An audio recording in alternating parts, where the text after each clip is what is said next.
I think when we're around 7 to 10K per month, or maybe a little bit less than that, maybe 3 to 5K per month, we joined a coaching program because we're in a bad situation, right? And one of the coaches, one of the founders, said something to me. He said one sentence which was extremely, extremely valuable, which made the whole course worth it, right? And he basically asked me about the business. I just said, I just asked him for some advice. And luckily I joined that call because otherwise I wouldn't have got that insight. But I joined the call. I was like, asked my question. I was like, look, this is where we're at. He started asking me more questions around, okay, who does this? What does your business partner do? What do you do?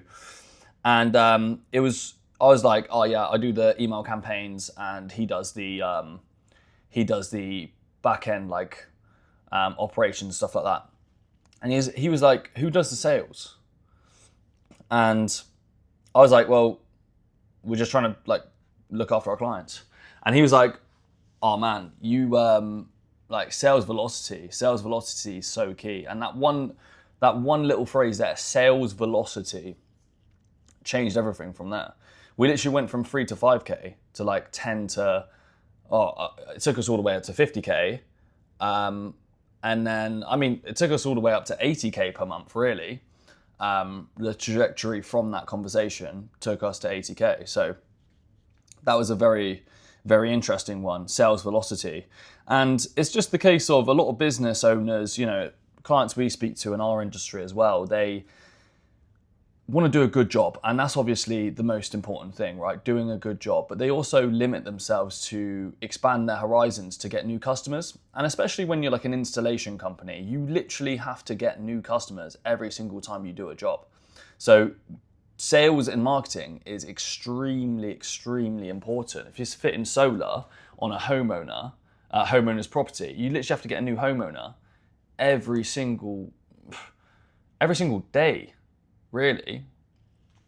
So it's extremely exhausting. And if you're just relying purely on inbound, then the business is not gonna grow the way you want it to, especially in that industry. So sales velocity.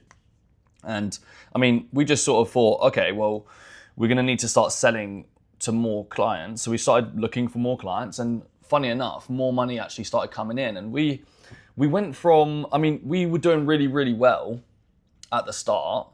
So we started doing decently when we brought a salesperson in, but this was like by accident. We were sort of figuring out what role he could play. He liked sales. He started selling for us. We made our first 10K month in like November 2023. And we were really, really happy about it. And then January was pretty decent. And then we actually got scammed for like 5K on this email software. And that really, really ruined our confidence. And not because of just the software. It's because it ruined our confidence to fulfill, because we didn't have an email software. We were running email campaigns for clients. And it sort of ruined our confidence because we couldn't fulfill on the clients. So we stopped selling clients. And then the money stopped coming in, and then we were really in a bad situation. So from there, what we should have done was we should have sold a new client and then used that money to pay for the email software we knew worked to then start getting the cash flow back in. But it really ruined our confidence.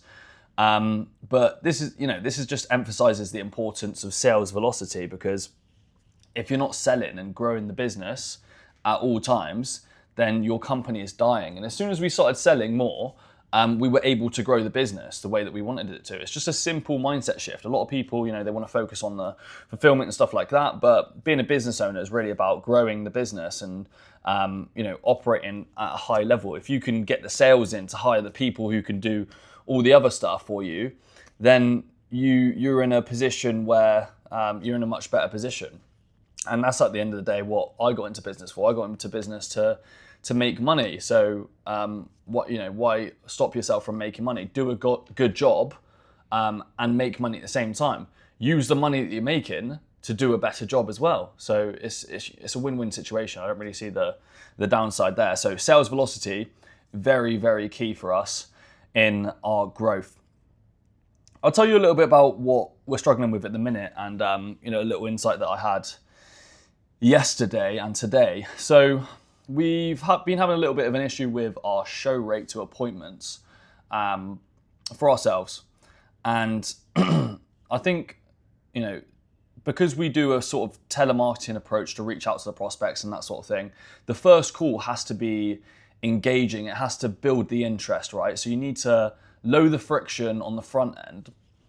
And then what we did is we kept the friction really low until the call, but what we should have done is create more friction on the follow-up call before the actual appointment. And we actually we implemented it from yesterday and seen like a 3x in show rate and qualified appointments just from adding more friction there, getting rid of the unqualified ones. And the ones who do sit are now much more qualified because they've had a look at the website. They understand the importance of a meeting.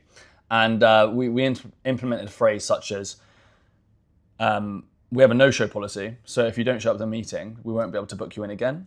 Just by saying that, it's basically increased the perceived importance of the call and increased show rate, and then also made it so that the prospects are more engaged with what we're saying. So, little things like that, little tweaks are really, really important. But I think looking at the funnel top down at all times, and you can only do that once you're a high level operator.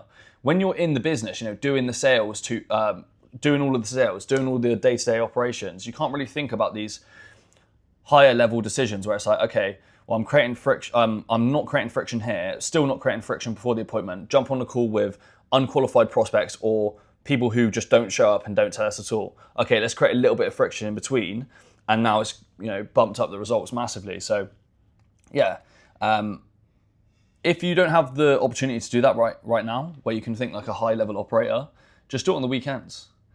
Monday to Friday. Get in, grind in. Highest leverage activity, in my opinion, is sales if you're still in the day-to-day operations. And when it's the weekends, you have a bit more time. So weekends, just spend that time really focusing on working on the business instead of in the business. And then you're going to be in a good situation in a few months. But honestly, like if you're starting out, get the sales in. Focus 80% of your time prospecting and getting new clients and trying to get money through the door. That's the most important thing if you're in the day-to-day. Once you scale up, get some money in, you can hire the operators so that you can take a bit of a high level approach.